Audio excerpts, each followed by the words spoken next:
வழக்கம். நாம எல்லாரும் நம்ம லைஃப்ல என்னைக்காவது ஒரு நாள் ரொம்ப ஆழமா யோசிச்சிருக்கிற ஒரு கேள்விய பத்தி தான் இன்னைக்கு பார்க்க போறோம். அது என்னன்னா, நம்ம வாழ்க்கையோட நோக்கம், அதோட பர்பஸ் என்ன? வாழ்க்கையோட நோக்கம் என்ன? இது நம்ம எல்லாருக்கும் மனசுல வர்ற ஒரு ரொம்ப ரொம்ப பேசிக்கான கேள்வி இல்லையா? சொல்லப்போனா நம்ம எல்லாருமே நமக்கு தெரியாமலேயே இந்த ஒரு தேடல்ல தான், ஒரு சர்ச்ல தான் இருந்துட்டு இருக்கோம். சரி, வாங்க இதுக்குள்ள இன்னும் கொஞ்சம் ஆழமா போலாம். முதல்ல இந்த கேள்விக்கு பதில நாம பொதுவா எங்கெல்லாம் தேடுறோம்னு பார்க்கலாம் வாங்க. இப்ப பாருங்களேன், அத நீங்க பார்க்குற வேலையா இருக்கலாம், இல்ல ஆசாசியா கட்டுற அந்த புது வீடா இருக்கலாம், இல்லனா இப்பதான் வாங்குன அந்த பளபளன்னு இருக்கிற காரா இருக்கலாம். ஏன் நம்ம குடும்பம், நம்ம உறவுகள் இதெல்லாம் கூட இருக்கலாம். உண்மை என்னன்னா, நம்மள மாரி நெறைய பேர் இந்த மாரி நமக்கு ரொம்ப நல்லா தெரிஞ்ச விஷயங்கள்ல தான் நம்ம வாழ்க்கையோட நோக்கத்தையே தேடி பார்க்கறோம். ஆனா, இங்க தான் ஒரு ரொம்ப இன்ட்ரெஸ்டிங்கான விஷயம் இருக்கு. சத்குருவோட ஆன்மீக பார்வையிலிருந்து நமக்கு கிடைச்ச இந்த ஒரு புரிதல் இருக்கு இல்லையா, அது நாம இதுவரைக்கும் நம்பிட்டு இருந்த இந்த முழு ஃப்ரேம் ஒர்க்கே கேள்விக்குள்ளாக்குது. ஒரு பெரிய ஷிஃப்ட் அது. அது வாழ்க்கை இல்ல. அவ்ளோதான். பாருங்களேன், இந்த சின்ன ஆனா எவ்ளோ சக்தி வாய்ந்த ஒரு வரி நம்மள ஒரு நிமிஷம் அப்படியே யோசிக்க வைக்குது இல்லையா? இது நம்மள ரொம்ப ஆழமான ஒரு கேள்விக்குள்ள கூட்டிட்டு போகுது. அப்படின்னா என்ன அர்த்தம்? இந்த தத்துவப்படி பார்த்தோம்னா, வாழ்க்கைங்கிறது நம்மளோட வேலை, நம்ம சொத்து, நம்ம குடும்பம் இந்த மாதிரி வெளி விஷயங்கள் மட்டும் இல்லையாம். அது மட்டும் இல்ல. இங்க தான் ஆச்சரியமே. அது நம்ம உடம்பு, நம்ம மனசு, நம்ம எண்ணங்கள், ஏன் நம்ம உணர்ச்சிகள் இது எதுவுமே வாழ்க்கை இல்லைன்னு சொல்லுது. அப்போ ஒரு ரொம்ப முக்கியமான கேள்வி வருது. சரி, வாழ்க்கைனா இது எதுவுமே இல்லன்னா, அப்போ வாழ்க்கைனா என்னதான்?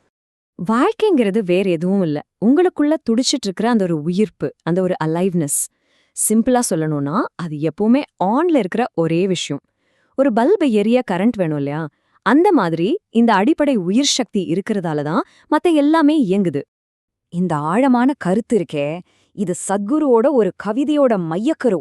உங்களுக்கு தெரியுமா, இந்த கவிதை தான் பின்னாடி உயிர் நோக்கம்னு ஒரு பாடலா கூட வந்திருக்கு. இந்த ஒரு கோட் இத ரொம்ப அழகா சொல்லுது. உங்களுக்குள்ள இந்த ஒண்ணு ஆன்ல இருக்கிறதுனால மட்டும்தான் மத்த எல்லாமே அர்த்தமுள்ளதா தெரியுது. இத நல்லா கவனிங்க. அதாவது, நம்ம வாழ்க்கையில நாம மீனிங்ஃபுல்னு நினைக்கிற எல்லாத்துக்குமே இந்த உயிர் சக்தி தான் அடிப்படை. இதுதான் ஆதாரம். ஓகே, இப்ப நாம இந்த மொத்த விவாதத்தோட மையப்புள்ளிக்கு வரலாம். இந்த ஒரு புரிதல் வாழ்க்கையோட நோக்கத்தை பத்தின ஒரு எவ்ளோ சக்தி வாய்ந்த முடிவுக்கு நம்மள கூட்டிட்டு போகுதுன்னு இப்ப பார்க்கலாம். வாழ்க்கை அதுவே தனக்குத்தானே ஒரு நோக்கம், அவ்ளோதான். இந்த வரிய ஒரு நிமிஷம் சும்மா அப்படியே உள்வாங்கிக்கோங்க. பார்க்கறதுக்கு ரொம்ப சிம்பிளா இருக்கலாம், ஆனா நிஜமாவே ரொம்ப ரொம்ப ஆழமான ஒரு விஷயம் அது. ஆமாங்க, வாழ்க்கைக்குன்னு வெளியில இருந்து ஒரு நோக்கம் தேவையே இல்ல. ஏன் தெரியுமா? ஏன்னா வாழ்க்கைங்கிறதே ஒரு பிரம்மாண்டமான நிகழ்வு. அதோட மேக்னிட்யூட், அதோட வீச்சே அவ்ளோ பெருசு. அதுல இருந்து நம்ம கவனத்தை திருப்பி வேற ஒரு சின்ன விஷயத்துல வைக்கவே முடியாது. வாழ்க்கை அதுவேதான் நோக்கம், அதுவேதான் முடிவு. சரி, இதெல்லாம் கேட்க தத்துவார்த்தமா ரொம்ப நல்லா இருக்கு. ஆனா, நம்மளோட எவ்ரிடே லைஃப்க்கு இதனால என்ன பிரயோஜனம்? இந்த புரிதல் நம்மளோட பார்வைய, நம்ம பெர்ஸ்பெக்டிவ எப்படி மாத்தப் போகுது?